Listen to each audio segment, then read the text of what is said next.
I never thought I'd see the day when someone tried to sell my cabin without my knowledge like it was her own. But that's exactly what happened when a so-called HOA Karen decided to list my property online, pocketing fake deposits while claiming I'd moved away. What she didn't know was that this land had been in my family for 3 generations, and I wasn't about to let her swindle anyone. Let us know where you're watching from today. And if you're new here, don't forget to like this video and subscribe to join our growing community. I was enjoying the stillness of a crisp morning at my cabin, the kind of quiet that only exists out here by Willow Lake. The sun had just started to rise over the water, casting a golden shimmer across the surface, and I was savoring my first cup of coffee on the porch when my phone buzzed. It was a message from an old friend, Jim. "Congrats on the sale. Are you finally leaving that old cabin behind?" I frowned and set my mug down. Sale? I hadn't listed anything. This cabin wasn't just my weekend getaway. It was my family's legacy. My grandfather built it with his own 2 hands, using timber from the surrounding forest. My father spent his summers here fishing and teaching me how to work the land. Selling it had never even crossed my mind. I called Jim right away. "What sale are you talking about?" "You don't know." Jim chuckled, thinking I was pulling his leg. "There's a listing online for your place. Says it's move-in ready. Looks like someone wants to unload it fast." My heart started pounding. After hanging up, I grabbed my laptop and searched for the listing. There it was, plain as day. My cabin. Every photo was familiar. The front porch with its old rocking chair, the dock where I'd spent countless evenings watching the sunset, and even the fire pit I'd built last summer. The description read, "Quiet lakeside retreat with full access to HOA amenities. Available immediately. Serious buyers only." HOA amenities. That's when my stomach tightened. I'd fought years ago to keep this property out of HOA control. No one had the right to use their name with my land. I clicked through the photos, noticing they were taken recently. Someone had been on my property, snapping pictures like they owned it. I scrolled to the bottom and saw a contact number. Without hesitation, I dialed it. "Hello," a woman's voice answered, brisk and businesslike. "I'm calling about the cabin on Willow Lake," I said, masking my anger. "Oh yes," she replied. "We've had quite a bit of interest already. If you're serious, you'll need to bring a deposit cash only." Her words hit me like a hammer. This wasn't some mistake. This was a scam. "Can I see the place tomorrow?" I asked, playing along. "Of course," she said. "Come by at 2 p.m. It won't last long at this price." I hung up, my jaw clenched. Someone was pretending to sell my home, and if my gut was right, I knew exactly who it was. Karen from the Willow Shores HOA. She was infamous in this area for her control freak attitude. Years back, she tried to fine me for the color of my cabin roof, claiming it clashed with the HOA's aesthetic. Even though my property wasn't part of their community, she was the kind of person who saw everyone else's land as something she could dictate. I spent the rest of the afternoon gathering evidence. I took screenshots of the ad, printed them out, and even called the county records office to verify my deed still in my name, just as I knew it would be. But that wasn't enough. I needed to catch her in the act. The next day, I parked my truck a few hundred yards away from my cabin and waited. At exactly 2 p.m., a silver SUV pulled up. Out stepped Karen in her usual oversized sunglasses and stiff posture, looking like she owned the world. She was holding a clipboard and talking to a young couple who looked eager to buy. My blood boiled as I watched her gesture toward my cabin, as if she had any right to it. I pulled out my phone and started recording from the cab of my truck. Every word she said would be my weapon later. I thought about my grandfather, about the nights we'd spent on that porch under the stars. The thought of some stranger handing her cash for something she had no claim to made me sick. This wasn't just about my property anymore. It was about principle, about standing up to people who think they can bully and cheat their way through life. I took a deep breath, my hands tightening on the steering wheel. Tomorrow, I muttered to myself, she's going to learn what it means to mess with the wrong man. That night, I barely slept. I stayed up reviewing the footage I'd captured, planning my next move. I wasn't just going to stop her. I was going to expose her. And I had a feeling this scam was bigger than just my cabin. The next morning, I woke with a fire in my gut and a plan forming in my mind. I wasn't just going to confront Karen, I was going to strip away her mask in front of everyone who believed her lies. Before I even poured my coffee, I grabbed my phone and called a buddy of mine, Deputy Sam, who'd been with the sheriff's department for over 20 years. If anyone knew how to handle a con like this by the book, it was him. "Sam, you're not going to believe what I'm about to tell you," I said as soon as he picked up. "You sound ticked off already." Sam replied, "What's going on?" I explained everything: the fake listing, the call with Karen, and the couple I'd seen on my porch. He was quiet for a moment before he said, "She's breaking about half a dozen laws if she's taking deposits on property she doesn't own. You need to get evidence that ties her directly to the scam. Keep recording everything. Don't tip her off yet." That gave me even more determination. After I hung up, I drove into town and paid a visit to one of the local realtors I knew. We pulled up the listing on her office computer. It wasn't posted on any official real estate platform, just a shady classified site. The contact info was the same number I'd called yesterday. I asked her if she recognized the name on the ad. She squinted at the screen. "I don't know the name, but that phone number, that belongs to Karen. I've dealt with her HOA plenty of times. She's always pushing some power trip about abandoned properties. Honestly, I wouldn't be surprised if she's pulling a scam." That was all I needed to hear. I decided to pay Karen a little friendly visit. That afternoon, I drove straight to the Willow Shores HOA office, a squat brick building with a cheap wooden sign out front. Inside, I found Karen sitting behind the reception desk, tapping on her keyboard like she was CEO of the county. "Well, if it isn't the outlaw cabin owner," she said with a smug smile. "Finally decided to bring your property into compliance." "Compliance?" I asked, forcing a grin. Funny word for fraud. "Care to tell me why my cabin is listed for sale on the internet?" Her smile faltered for a second, but she recovered fast. "Oh, that? It's a community initiative. We're managing the properties around the lake for the benefit of everyone. Your cabin looked underused. We thought it best to find a new owner who would take better care of it." "Find a new owner, Karen? That's not your property. You're selling something that doesn't belong to you." Her voice turned icy. "The HOA has authority over all properties within a 2-mile radius of Willow Lake." "That's a lie, and you know it," I said, my tone hardening. "I've got the deed, and I've got proof of your little scam.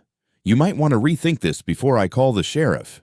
She stood up from her chair, towering over me with that fake confidence. "Call whoever you want. The community supports me.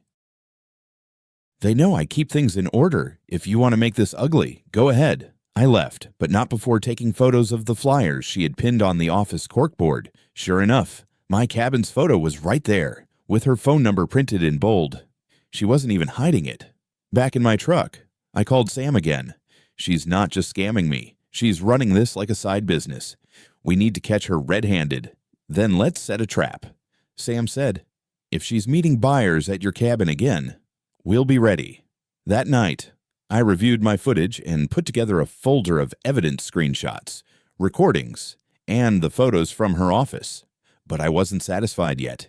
I needed her to incriminate herself completely. I created a fake buyer persona using a spare phone and an alias email. I called her from a new number and pretended to be interested in purchasing my own cabin. She took the bait instantly. We arranged a meeting for the following afternoon. This time, I wouldn't just watch from my truck. Sam would be there, too. As I hung up, a wave of anticipation washed over me. Tomorrow was the day I'd unmask Karen for what she truly was, a con artist hiding behind an HOA badge. The following afternoon, I parked my truck farther down the dirt road, well out of sight of the cabin. My heart pounded like a war drum as I checked my watch. 1:55 p.m. Any minute now, Karen would show up, thinking she had another easy score. Deputy Sam sat in an unmarked SUV across the road, his sunglasses reflecting the bright summer sun. "Remember," he told me over the radio, "we need her to take a payment or openly claim ownership. Keep your cool, and let me step in at the right time." At 2:03, Karen's silver SUV rolled up my driveway, just as I expected. She stepped out, dressed like she was running a real estate open house: white blouse, navy skirt, and that smug expression I'd grown to despise. A young couple got out of their car behind her, holding hands and looking around like they'd already fallen in love with the place. Karen waved them forward with her clipboard.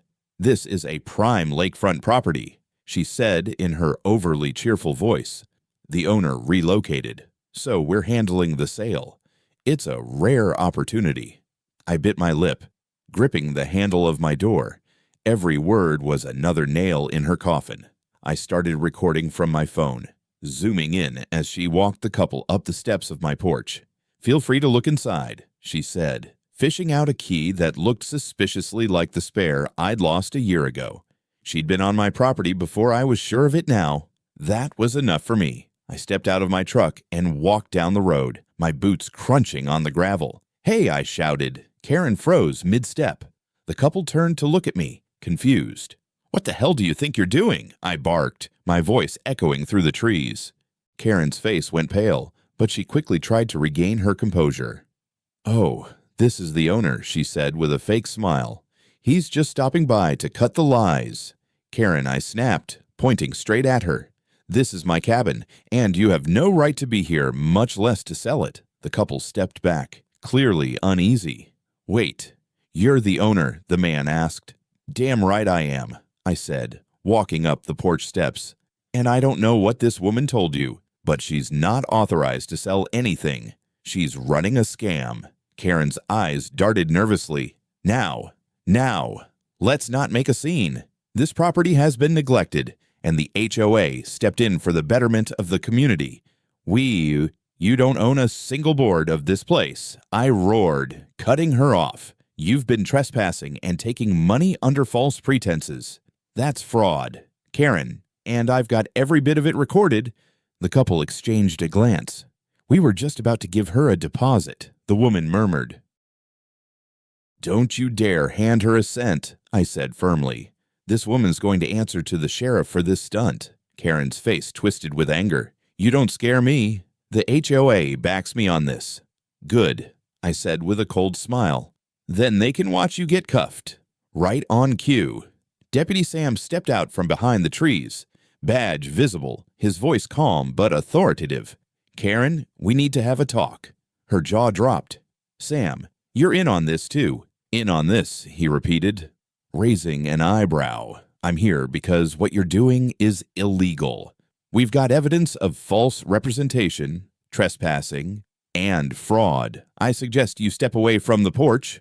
The couple looked stunned, backing away as Sam approached. Karen tried to play innocent, but it was too late.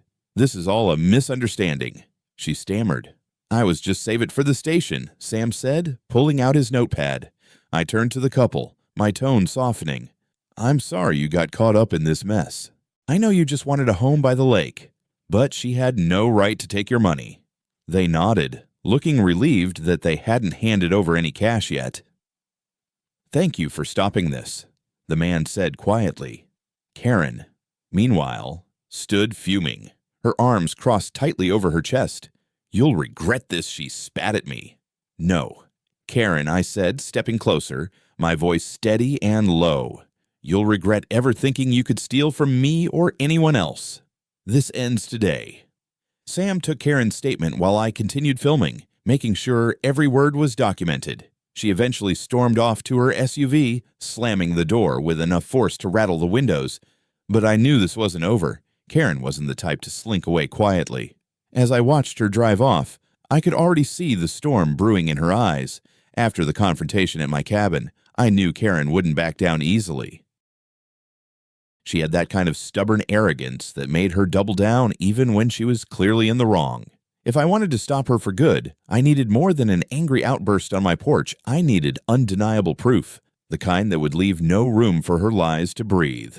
Deputy Sam and I sat in his unmarked SUV later that afternoon, reviewing the footage from my phone. "This is solid," Sam said, "but we need to catch her red-handed actually taking money or claiming she owns your cabin. That's what will get the DA's office interested." "Then that's exactly what we'll do," I replied, my jaw tight. "She's already bitten once. I'll bait the hook again. But this time, she's going to hang herself with her own words." That night, I crafted a plan. I used a spare phone, set up a new number, and created a fake identity Mark Stevens, an out-of-state buyer looking for a quiet lakeside getaway. My heart raced as I dialed Karen's number. "Hello, this is Karen," she answered, her tone as smug as ever. "Hi, Karen. I saw your listing for the Willow Lake cabin," I said, lowering my voice slightly to sound different. "Is it still available?" "Oh, yes," she said quickly, "but we've had multiple offers already. If you're serious, you'll need to bring a deposit to hold it cash only. First come, first served." Every word was music to my ears because every word was being recorded. "How much of a deposit are we talking?" I asked. She rattled off a number that made my blood boil. She was trying to take thousands of dollars from unsuspecting buyers, all while pretending she had the legal authority to sell my home. I played along, agreeing to meet her at the cabin again in 2 days. The next morning, I met with Sam in his office. I laid out my plan. I'll show up as Mark. I'll bring an envelope full of paper, just folded to look like cash. When she accepts it, you'll have all the proof you need. Sam leaned back in his chair, nodding slowly. "We'll have 2 deputies nearby, recording everything. But let me warn you, people like Karen don't go down quietly. Once she realizes she's cornered, she might lash out. You ready for that?" I nodded. I've been ready since the second I saw my cabin's picture on that listing. But I didn't want to stop there. If Karen had targeted my place, who else had she tried to swindle? I started knocking on doors, talking to folks around Willow Lake. Mr. Dawson, a retired Vietnam veteran who lived half a mile down the road, was the first to answer. "Karen, don't get me started," he said, shaking his head. "Last year, she tried to find me for the color of my mailbox. Said it didn't match the community theme. This isn't even her community. She's a menace." A young couple who'd moved into a nearby property shared a similar story. She told us one of the lake houses was abandoned and offered to help us buy it if we paid her directly. The husband said, "Thankfully, we got suspicious and walked away." Their stories fueled my determination. I documented every testimony, every detail. By evening, I had a growing stack of evidence screenshots of the fake listing, recordings of Karen's voice, and now, written statements from neighbors who'd been harassed by her. That night, I sat on my porch, looking at the reflection of the moon on the lake. The air was still, but my mind was racing. This wasn't just about my cabin anymore. Karen was a predator, preying on anyone who crossed her path. I glanced at the weathered beams of the porch, the same ones my grandfather had nailed into place decades ago. This cabin carried the weight of my family's history, and I wasn't about to let her tarnish it with her greed. "Tomorrow," I said out loud, almost like a promise, "we end this, once and for all." The plan was simple but foolproof. I'd meet Karen as Mark, hand her the fake envelope, and the moment she took it, Sam would step in with his deputies. But I also had a second plan, one that involved exposing her lies to the entire HOA board. If she wanted to use their name to scam people, I'd make sure they knew exactly what kind of leader she was. As I locked up the cabin and headed inside for the night, I felt the weight of the coming storm. Tomorrow wouldn't just be about catching her, it would be about justice. The day after we set the trap for Karen, I decided it was time to bring her entire operation into the light. Sam already had enough evidence to pursue charges, but I wanted the community to see who they were dealing with. Karen had built her little kingdom on intimidation and half-truths, and I wasn't about to let her hide behind that HOA title anymore. The HOA meeting was scheduled for 6 p.m. at the community hall, a squat, gray building with peeling paint and a single row of folding chairs. I'd been there before, years ago, when they tried to strong-arm me into paying maintenance fees for roads I didn't even use. This time, I wasn't going in empty-handed. I arrived with a folder thicker than my grandfather's old ledger book. Inside were screenshots of the fake listing, printed emails, recordings of Karen's voice claiming my cabin was for sale, and sworn statements from neighbors she'd harassed or tricked. I also had my ace in the hole, a flash drive with the video Sam and I recorded when she tried to sell my cabin to that couple. As I walked through the door, I spotted Karen up front, already talking to the other board members. She wore that same smug expression, but I noticed her jaw tighten when she saw me. Well, well, she said loudly, as if performing for the room. The cabin owner finally shows his face. Did you come to pay your overdue fees? Not today, I replied calmly, my voice carrying through the hall. Today, I'm here to make sure everyone knows what you've been up to. A murmur rippled through the room. The board members exchanged confused glances. I stepped up to the front, set my folder on the table, and pulled out the first sheet of paper. This, I said, holding it high, is a screenshot of a listing for my cabin, my property, a listing that this woman posted without my consent. Karen's eyes narrowed. That's a community initiative, she snapped. We're trying to bring in new residents. Don't lie. I cut her off. I've got recordings of you posing as the owner, trying to take deposits from buyers. I have video proof of you standing on my porch, telling a couple that the cabin was for sale. Care to deny it? The room fell silent. One of the board members, an older man named Mr. Hargrove, leaned forward. Karen, is this true? Karen shifted uncomfortably. It's a misunderstanding. I reached into my bag and pulled out the flash drive. I think everyone should see for themselves. Let's play the video. Sam, who had come with me, plugged the drive into the hall's projector. Within seconds, Karen's voice echoed through the room. The owner relocated, so we're handling the sale. It's a rare opportunity. Gasps filled the room. Mr. Hargrove turned to her, his face red. Karen, what the devil is this? Karen's face went pale. I was just trying to help, I said sharply. By trespassing, by scamming innocent buyers, you weren't helping anyone but yourself. One woman from the back row stood up. Karen, I gave you a cash deposit last month for a property you said was coming up for sale. Was that a lie too? Karen froze. The color drained from her face. Sam stepped forward. For anyone wondering, we have a full report prepared for the sheriff's office. Fraud, false representation, trespassing, it's all on record. If you gave Karen money, you might want to come with me after the meeting to file a statement. The hall erupted into chatter. People were furious. I watched as Karen's carefully built image crumbled right in front of her neighbors. For once, she had no snappy comeback, no fake confidence. Karen, Mr. Hargrove said, his voice trembling with anger, you're hereby suspended from all HOA duties, effective immediately. We'll hold a vote next week to remove you entirely. She looked around desperately, but no one came to her defense. This isn't over, she hissed at me. You'll regret humiliating me like this. I met her glare without flinching. You tried to steal my family's home. I'll never regret standing up for what's mine. Sam and I left the hall together, the sound of angry voices behind us. As we stepped into the cool evening air, I felt a sense of vindication wash over me. But I knew this wasn't the final chapter. Karen wasn't the type to disappear quietly. I had to stay one step ahead. After the HOA meeting, it was clear Karen's little empire had started to crumble, but I knew she wouldn't stop until someone forced her hand. Her pride was wounded, and a person like Karen, when cornered, was as dangerous as a rattlesnake. I needed to finish this once and for all, legally and publicly, so she couldn't wiggle her way out with excuses or manipulation. Deputy Sam called me the next morning. She's not slowing down, he said grimly. We've already had 2 reports from residents who say she's still calling them about exclusive property deals.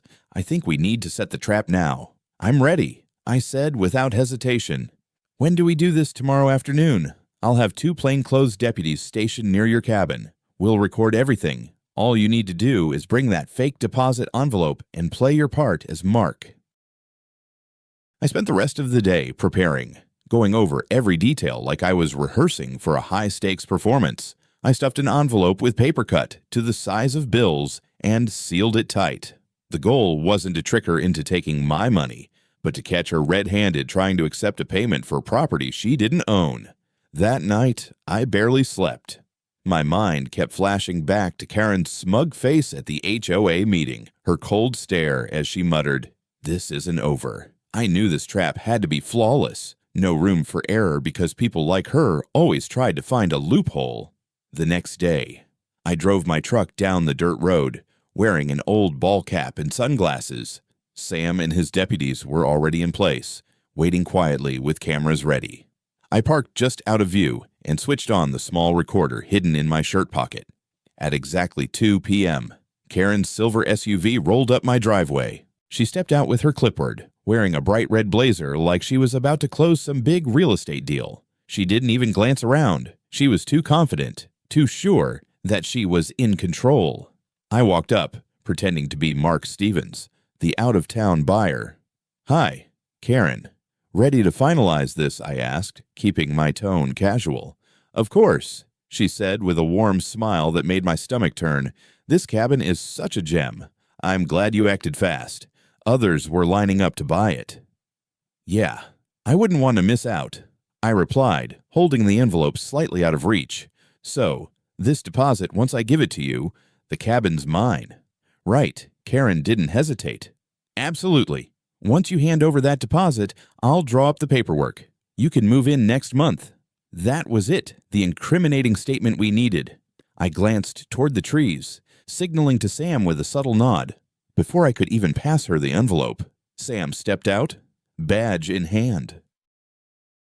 "Karen, that's enough." She spun around, startled. "Sam, what is this?" "This is the end of the line," he said firmly. "We've got recordings of you misrepresenting ownership of this property and attempting to take money under false pretenses. That's fraud, plain and simple." Karen's face twisted into a mix of shock and fury. "This is outrageous. I'm just helping the community." "Helping," I cut in, my voice sharp. "You've been trespassing on my property, scamming buyers, and dragging my family's name through the mud. This isn't help, Karen. It's theft." The two deputies emerged from behind the trees, their cameras still rolling. One of them stepped forward with a clipboard. "Ma'am, you're going to need to come with us to answer some questions." Karen's composure finally cracked. "You can't do this. I'm the president of the HOA." "Not anymore," Sam said flatly. "The board voted you out last night after seeing the evidence. Now, are you coming peacefully, or do we have to put cuffs on you right here?" For a long moment, she stood frozen, her eyes darting between me, Sam, and the deputies. Finally, she exhaled sharply and dropped her clipboard. "This is harassment," she muttered, but she didn't resist when the deputies escorted her toward their vehicle. I watched her go, feeling a strange mix of relief and sadness. Relief because my cabin and my family's legacy was safe. Sadness because it had to come to this. If Karen had just left me alone, none of this would have happened. "Good work," Sam said, patting my shoulder. "We've got everything we need now." With the video, audio, and her own words on record, the DA won't hesitate to press charges. She could be facing up to 10 years for this. 10 years, I repeated, shaking my head. She brought it on herself. As I stood there on the porch, watching the deputies drive away with Karen in the back seat, I felt the weight of weeks of tension finally lift from my shoulders.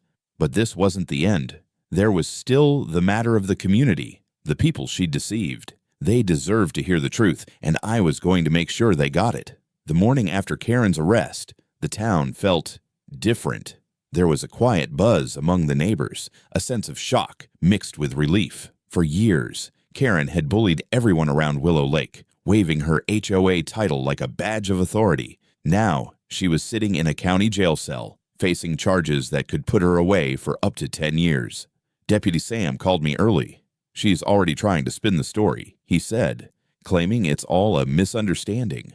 "But with the recordings and the video of her taking that fake deposit, she doesn't have a leg to stand on." "She'll fight," I said. "She's the type who thinks rules don't apply to her." "Let her," Sam replied with a chuckle.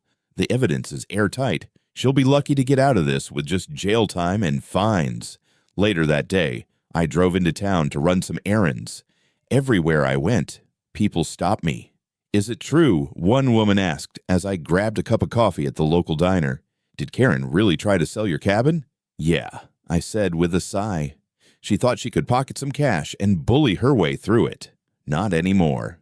The waitress, a sharp-tongued woman named Betty, leaned over the counter. "You did us all a favor. That woman's been harassing folks for years, fining people for the color of their doors, threatening to tow cars for being an inch over the driveway line. She needed to be taken down. I nodded. It wasn't just about me anymore. Karen had created a climate of fear and frustration around the lake, and now the community was finally breathing again. That evening, the HOA board held an emergency meeting, and I was invited to speak. I walked into the same hall where Karen had once strutted around, barking orders and threats. This time, the atmosphere was different. People were angry, but united. Mr. Hargrove, the acting president, stood up. Folks, we all know why we're here. Karen has been removed from the board and is currently facing legal action. But we owe a debt of gratitude to this man, he said, nodding toward me, for standing up and exposing her lies. I wasn't used to public speaking, but I stepped forward. I didn't do this alone. I said, Deputy Sam and the sheriff's office did their part. But more than that, I saw a community tired of being pushed around. Karen tried to take something that wasn't hers, something my family built with their bare hands. But this isn't just about my cabin. It's about protecting what's ours. All of ours. No one should have to live in fear of a neighbor's greed. Applause filled the room, louder than I expected. Some folks even stood up. After the meeting, several neighbors approached me, offering to help restore the community. One man suggested we form a new volunteer-run committee that would focus on actual needs, like maintaining the roads and docks without the petty power games Karen had loved so much. Over the next few weeks, I worked with Sam and the DA's office, providing every scrap of evidence I had. Karen's case moved quickly between the fraudulent listing, the recorded calls, and the fake deposit sting. The judge had more than enough to proceed. Karen tried to plead her way out, but when 3 families came forward saying she'd taken advanced deposits on properties she didn't own, her fate was sealed. The day of her sentencing, I stood outside the courthouse as the news reporters swarmed. "Do you have anything to say about the case?" one of them asked. "Just this," I said firmly. If someone thinks they can bully or cheat their way through life, they'll find out sooner or later that the truth catches up to them. Karen learned that the hard way. Inside the courthouse, the judge's ruling was clear fraud, trespassing, and false representation. She was sentenced to a mix of jail time and restitution. She'd be paying back every cent she stole, plus fines that would keep her busy for a long time. Walking out of that courthouse, I felt a weight lift from my shoulders. Justice had been served. That night, I sat on my porch with a cold beer, watching the sun set behind the lake. For the first time in weeks, I felt peace. No more late-night worries about my property. No more dealing with Karen's lies. I thought of my grandfather again, how he always said, "A man's home is his castle, and you defend it with everything you've got." I'd done just that, and I knew he'd be proud. The days following Karen's sentencing were some of the calmest I'd had in a long while. For weeks, my life had been consumed by her lies, her scams, and her endless arrogance. Now, with the gavel struck and the court's decision final, I finally felt like I could breathe again. I spent that first weekend doing something I hadn't done in months, just enjoying my cabin. Early Saturday morning, I sat on the porch with a mug of black coffee, watching the mist rise off Willow Lake. The world was quiet, save for the soft lapping of water against the dock and the occasional call of a loon. It felt good to be reminded of why this place mattered so much. It wasn't just a building. It was a living memory of my family. As I walked around the property, I thought about how close I'd come to losing it all, not because of legal ownership, but because of someone's sheer audacity. Karen had tried to erase decades of hard work and family history just to make a quick buck. And that was what stung the most, her complete disregard for what this land meant to me. Later that day, I met with a few neighbors to discuss rebuilding trust in the community. Without Karen's shadow looming over everyone, people were more relaxed, more willing to come together. We talked about forming a volunteer group to handle real issues, fixing the cracked dock planks, trimming the overgrown walking trails, and even planning a summer barbecue by the lake. "I can bring my smoker," said Jim, the friend who'd first alerted me to the fake listing. "We'll make it a proper celebration, mark the start of a new chapter." I smiled. Count me in. This place deserves some good memories after all that mess.